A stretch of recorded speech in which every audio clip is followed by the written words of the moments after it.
बिस्मिल्लाहिर्रहमानिर्रहीम। अस्सलाम वालेकुम वीवर्स, वेलकम टू किसान दोस्त। मौजूद वीवर्स ज़िला भावल नगर में मोइज़ डेयरी फार्म पर मौजूद हूँ, जो कामयाबी और लगन के साथ काऊ फार्मिंग कर रहे हैं। इनसे करेंगे गुफ्तगू और जानेंगे इनके ख्यालात। आपसे करता हूँ रिक्वेस्ट, वीडियो को लास्ट तक देखें, इंशाअल्लाह आपको सीखने को बहुत कुछ मिलेगा। तो चलें मोइज़ साहिब से करते हैं गुफ्तगू। अस्सलामु अलैकुम। वालेकुम अस्सलाम।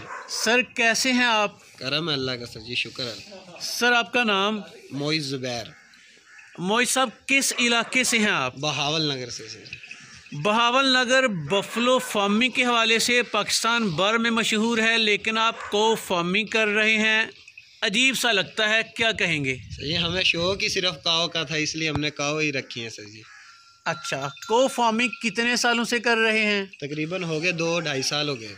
अगर मैं ये पूछूं कि 2-2.5 साल में क्या खोया क्या पाया तो क्या कहेंगे? सर जी पहले साल तो हमें तकरीबन नुकसान ही हुआ था, इस साल तो अल्हम्दुलिल्लाह हम ठीक चल रहे हैं अभी तो। नुकसान की ज़रा वजाहत कर दीजिएगा। सही नुकसान की भी मुख्तलिफ हैं सर जी, सामान वगैरह भी कम था, तब सामान वगैरह भी ऐड करना था ज़्यादा, और काव का इतना पता नहीं था, डॉक्टर वगैरह को भी देनी पड़ती थी। लेकिन इस दफ़ा हमें खुद ही तजर्बा काफ़ी हो गया, देसी इलाज कर लेते हैं ज़्यादा तो सर जी। आगाज़ कितने जानवरों से किया था? आगाज़ सर जी किया था तकरीबन 10 जानवरों से। आज माशाल्लाह छोटे बड़े कितने जानवर हैं? बड़े हैं तकरीबन 25 और छोटे हैं तकरीबन 17। अच्छा, जो भी नस्ल है आपके पास, इन नस्लों की ज़रा वजाहत कर दीजिएगा। हमारे पास फ्रीजियन है और साहिवाल क्रास है, 5-6 देसी काव भी हैं। अच्छा, फ्रीजियन का, साहिवाल का और देसी की अगर थोड़ी सी कंपेयर या मुवाजना किया जाए तो किस तरह अपना माहिराना तज्जिया पेश करेंगे? फ्रीजियन सर जी काव तकरीबन ये मिल्क में भी अच्छी हैं, दूध अच्छा देती हैं। अच्छा। और इन्हें चौथे वक्त भी सर जी आसानी होती है। अच्छा। तकरीबन और जो है इनके तकरीबन बच्चियाँ अगर पैदा हो जाए तो माशाल्लाह अगर नस्ल वाली हो तो वो भी काफ़ी दूध देंगी। कहा यह जाता है कि फ्रीजियन काव जो है ये ठंडक मांगती है। बहावल नगर एक गर्म इलाका है, यहाँ पे कैसे आप मैनेज कर रहे हैं? सही, इधर तकरीबन शेड है, उधर पंखे वगैरह लगाए हुए हैं, इन्हें नहलाते रहते हैं।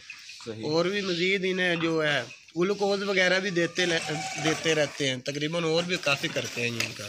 कहा यह जाता है कि अगर प्रॉपर इन्हें ठंडक ना मिले तो इनकी दूध की एवरेज अच्छी नहीं आती। आपके पास दूध की एवरेज कैसी है? तकरीबन सर ये आपने ठीक ही कहा है, ऐसी ही बात है। तकरीबन जिस दिन ज़्यादा गर्मी हो इनकी ज़ुबान भी बाहर आ जाती है, इन्हें हमें बार बार नहलाना पड़ता है, ग्लूकोज देना पड़ता है, मिल्क भी उस दिन कम हो जाता है।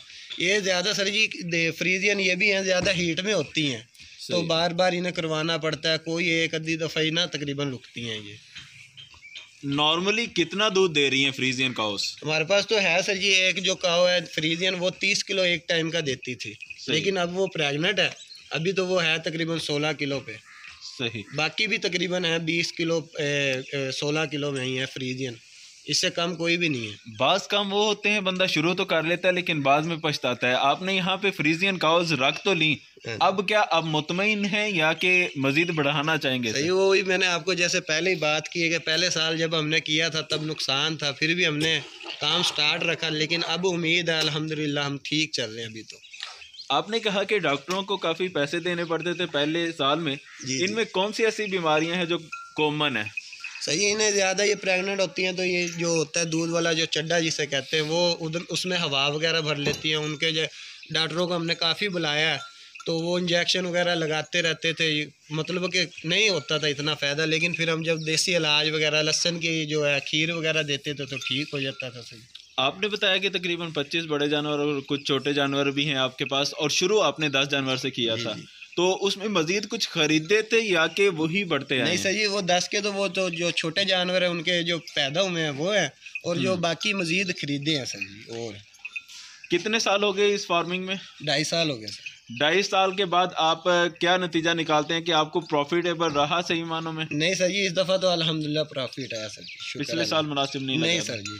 तो जो फार्मिंग स्टार्ट करना चाह रहे हैं तो क्या उन्हें मशवरा देंगे कि कितने साल पहले वो सब्र करें? जी जी। कि बाजुकात जैसा कि आपने बताया नुकसान भी होता है, तो कितने साल तक तकरीबन सब्र करना चाहिए सही प्रॉफिटेबल तक पहुँचने? सर जी खुद उन्हें टाइम देना चाहिए, टाइम के बगैर नहीं सरता किसी का भी, क्योंकि जो खुद होगा ना फार्म पे वही फार्म कामयाब होगा। और उन्हें भाई यही कहूँगा, उम्मीद जारी रखें, अल्लाह करम करेगा जी। सही। इस तरह आपने 3 तरह की ब्रीड रखी, फ्रीजियन, साहिवाल और देसी। जी जी। अच्छा, इनकी दूध की पैदावारी सलाहियत पर रोशनी डालिएगा कि किसी फ्रीजियन ने मैक्सिमम दूध कितना दिया, साहिवाल ने और देसी ने। जी जी। फ्रीजियन सर जी मैंने आपको पहले भी बताया 30 किलो देती रही है, और तकरीबन फ्रीजियन है 15 किलो से ज़्यादा ही है, उससे कम नहीं है। जो साहिवाल क्रास है सर जी वो तकरीबन है हमारे पास 10 किलो के दरमियान साहिवाल, और जो देसी हैं वो अभी तक हमारे पास मुकम्मल प्रेग्नेंट है, पहलने हैं, मतलब कि ये 30 जो लीटर या केजी बता रहे हैं, ये एक टाइम का बता रहे हैं, 2 टाइम का? ये सर जी एक टाइम का बता रहे हैं। ये उतनी खुराक भी खाते हैं, ये नहीं कि सिर्फ 30 वैसे ही देते हैं, वंडा वगैरह है सर जी, और भी काफ़ी चीज़ें देनी पड़ती हैं। अच्छा, दूध साहिवाल ने और देसी नस्ल ने फ्रीजियन की निस्बत कम दिया, तो क्या खर्चा खुराक की मद पे भी इन पे कम आता है? नहीं सर जी, फ्रीजियन का एक ये भी है कि दूध भी इनका ना थोड़ा सा पतला होता है, और साहिवाल का थोड़ा अलग इनका होता है दूध सर जी। अच्छा, अगर ये मैं बोलूँ कि कैलकुलेट करके बताइएगा कि एक फ्रीजियन पर या एक साहिवाल पर या एक देसी गाय पर रोज़ाना का खर्चा कितना आता है, तो क्या कहेंगे? ये रोज़ाना का तो कभी हमने काउंट नहीं किया। तकरीबन हम मंथली करते हैं, तो मंथली तकरीबन सर जी हम ठीक रह जाते हैं। अच्छा, दूध का रेट आपके इलाके में क्या चल रहा है? दूध का रेट सर जी तकरीबन 60 रुपये चल रहा है सर। दूध सेल करने में दिक्कत का सामना तो नहीं करना पड़ता? नहीं सर जी, अल्हम्दुलिल्लाह सर जी मुकम्मल, इधर भी काफ़ी आ जाते हैं, इधर ही ज़्यादा सेल हो जाता है सर जी। अच्छा, खुराक और वंडे की तफसील और मिकदार बता दीजिएगा। वंडा सर जी मतलब कि जो एक काऊ 3 किलो दूध देती है, उसे 1 किलो वंडा डालते हैं। जो 6 किलो दूध है उसको 2 किलो वंडा डालते हैं, इस हिसाब से वंडा डाल रहे हैं सर। फिर वही सवाल रिपीट करूंगा कि अगर फिजिबिलिटी बनाना हो तो एक कौ पर रोज़ाना का खर्चा और रोज़ाना का प्रॉफिट किस तरह बताएंगे? प्रॉफिट सर जी ये फार्म का कभी भी डेली पे नहीं हो सकता सर जी, इस पर साल बाद भी निकलता है। मंथली इनकी मुलाजमों की तनख्वाह वगैरह दूध में ही निकाल लेते हैं, वनडे का खर्चा है वो भी दूध में निकल जाता है, और बाकी जो ये जानवर वगैरह पैदा होते हैं वो साल बाद हमें बच जाते हैं, यही बहुत होता है सर जी। फ्रीजियन के लिए गर्मियों के मौसम में स्पेशल इंतजाम करने पड़ते हैं, सर्दियों के मौसम में इनकी केयर कैसे की जाती है? सर्दियों में सर जी इनकी कोई टेंशन वगैरह नहीं होती, इन्हें सर्दियाँ अच्छी लगती है सर्दियों में, बल्कि इनका दूध भी ज़्यादा होता है। अच्छा, कुव्वत मदाफ़त के एतबार से कौन सी नस्ल बेहतरीन पाई आपने? अभी तक तो सर जी हमने जो फ्रीजियन ही अच्छी लगी हमें, क्योंकि दूध भी ये दे रही है, और तकरीबन हमारे पास जो भी फ्रीजियन है तकरीबन 4 प्रेग्नेंट थी, चारों ने अभी बच्ची दी है माशाल्लाह से। माशाल्लाह। इनकी वैक्सीनेशन का कोई शेड्यूल अडॉप्ट करते हैं, क्या लाहे अमल अख्तियार करते हैं? तकरीबन सर जी इधर आते हैं 6 माह बाद या 3 माह बाद, जो भी होती है गवर्नमेंट की वो खुद कर जाते हैं डॉक्टर वगैरह। फ्रीजियन उमूमन किस रेट पर मिल जाती है? अभी तक जो हमारे पास है तकरीबन 2,10,000 2 लाख, इतने 2 लाख से ऊपर ही है सर जी फ्रीजियन। हमारे इलाकों में मशरकी पंजाब में देखा गया कि शेड जो है बहुत महंगे बना लिए जाते हैं, बाद में जानवर खरीदने के पैसे नहीं बचते। आपने ये सिंपल सा शेड बना रखा है, इसकी क्या वजह है? सर जी सिंपल ही ठीक है, क्योंकि सर जी इसमें ना खर्चा भी कम है, इससे ज़्यादा खर्चा करने का क्या फ़ायदा, उतने ही जानवर डालनी है वो ज़्यादा फ़ायदा। और ये ठंडी छत है, गर्मियों में भी ये सही रहती है, सर्दियों में भी सर जी सर्दी नहीं आने देती।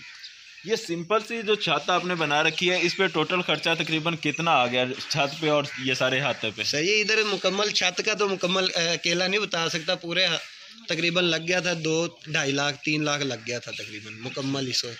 माशाल्लाह जी, 2.5 लाख में आपने अच्छा जो है इंतज़ाम बना लिया है। मशरकी पंजाब में इतना नहीं बन पाता।